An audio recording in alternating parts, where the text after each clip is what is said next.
Bienvenidos al Dojo al Borde del Precipicio, soy Amidavir. En el video anterior estuvimos hablando sobre los contratos de conciencia. Ahora veremos algunos ejemplos de cómo algunos autores han terminado cayendo en algunos errores que no se deben de hacer al abordar contratos de conciencia para otras personas. El filósofo alemán Martin Heidegger, en su obra cúspide Ser y Tiempo, guía al lector a la comprensión y conceptualización de lo que él, además de George Friedrich Hegel, Carl Theodor Jesper y otros, denominan el Dasein, que traducido del alemán por diversos autores significa el ser ahí o el ser en sí mismo, para posteriormente buscar que, al ver que de tal manera, bajo su relativa tutela, el lector puede convertir el design en algo más adecuado y beneficioso para sí y su entorno. Donde el primer problema resulta del hecho de que inalterablemente las interpretaciones, opiniones y conceptos de los lectores que tendrán sobre su design siempre tendrán un porcentaje de diferencia. Luego en esto, lo adecuado y lo beneficioso también será gradualmente variable en relación a la distancia temporal y regional de quienes les lean. Y por lo tanto, el resultado de la misma lectura por diversos individuos puede ser extremadamente aleatoria. El segundo punto de esto es parcialmente a favor de la lectura, pues el método de pensamiento que los autores de la corriente presentan puede ser funcional y útil en un estimado de hasta 80% de los lectores, por dar un aproximado, ya que aprender a ver y focalizarse tanto a uno mismo como a lo que se desea hacer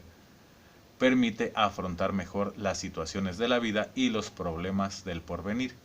Pero gran parte de lo que al lector le ayudará a lograr sus metas no será directamente su visualización y su propio mérito, sino el empuje y en general del manto social, lo cual nos lleva a el 20% restante, el cual es aquel conjunto de individuos que tanto pueden no haber logrado comprender su lectura como aquellos que aun en el caso de haber ubicado el design efectivamente y tener buenos objetivos, el ambiente no les permite llegar a más o incluso les puede llegar a ser contraproducente para las inclemencias y obstáculos de la vida y que los obstáculos de la vida terminen destruyendo su espíritu. Ahora bien, el tercer punto es el de mayor problemática y perjuicio, siendo el caso en que el lector en realidad no tiene realmente contratiempos o grandes obstáculos en su vida, pues es común tentar al lector en estos textos a verse hacia abajo para llevarlo hacia arriba. Pero cuando el individuo ya está en una arriba social y de vida, lo común que termina considerando es el hacerse de exigencias o ideas irreales o egocéntricas, las cuales serán comúnmente alcanzables con rapidez y le encaminarán a sobrevalorarse y ver a su ambiente no solo como poca cosa, sino como carente de aquello que a él le hace ser y alcanzar metas con facilidad y por tanto a tender a adoptar una insensibilización para con los demás. Antes de proseguir, quiero regresar un poco. Eh, una disculpa por los nombres tal vez mal dichos. Eh, lo que es el Dasein es algo así como verse a sí mismo, el cómo uno es en el ambiente en el que está, cómo es lo que uno es en relación a lo que quiere, desea para sí mismo, cómo se ve a uno mismo. Ahora bien, en el primer punto, como se debe entender que uno va a ver el design con diferentes porcentajes de diferencia. O sea que aunque el autor nos lleve, los autores nos lleven por cierto camino, al final siempre va a haber una diferenciación que va a tener diferentes resultados, por más que la tutela de ellos sea buena. El segundo punto es que, en efecto, el sistema de Heidegger, de Hegel, Jasper, es muy funcional en la vida y en el mundo.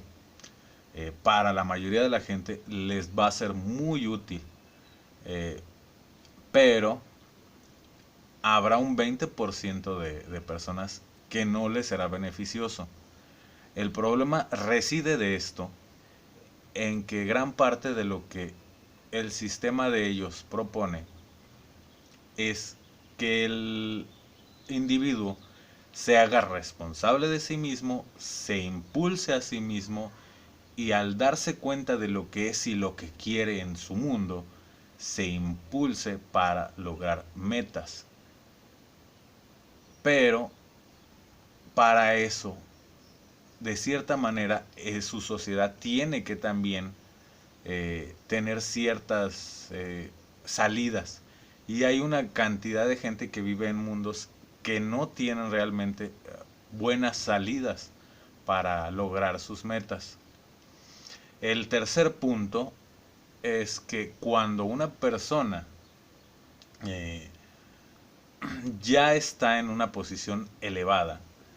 y sin embargo este sistema te hace mirarte entre lo que eres y no quieres y quieres ser, cuando una persona ya está en posiciones relativamente elevadas, ya no tiene tanta necesidad de hacer este trabajo de introspección, de seguir las reglas del design, le puede llegar a ser tan fácil llegar a sus metas que devalorice al resto de la sociedad, se eleve sus egos y entonces termine siendo perjudicial socialmente el llevar por parte de estas personas este sistema. Ahora bien, continuando, esto sin embargo no es una crítica a ninguno de los autores y mucho menos a Heidegger, pues para su época y situación social sus ideas no solo fueron positivas y productivas a la Alemania de aquella época, sino un valiosísimo sustento y salvavidas ante la derrota post Segunda Guerra Mundial, pues como se mencionó antes, el sistema funciona mejor ante la adversidad. Sin embargo, esto no suele ser entendido por una gran mayoría de los seguidores del sistema, pues este se ha deformado con los años en el sistema profocal más prolífero, la autoayuda. Aunque pareciera que no tiene nada que ver, la autoayuda suele surgir del sistema de Heidegger, de Hegel y otros, siendo que la autoayuda suele llegar con mayor facilidad a quienes más recursos tienen, porque se cobran, porque los libros cuestan, porque los cursos son extremadamente caros, no solo por disposición económica, sino también por disponibilidad de tiempo, y así podemos encontrar tanto en políticos como empresarios y una amplia variedad de personajes sociales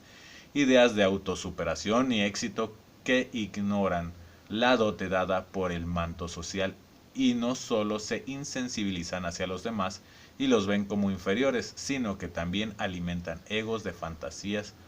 absurdos. En el siguiente video continuaremos.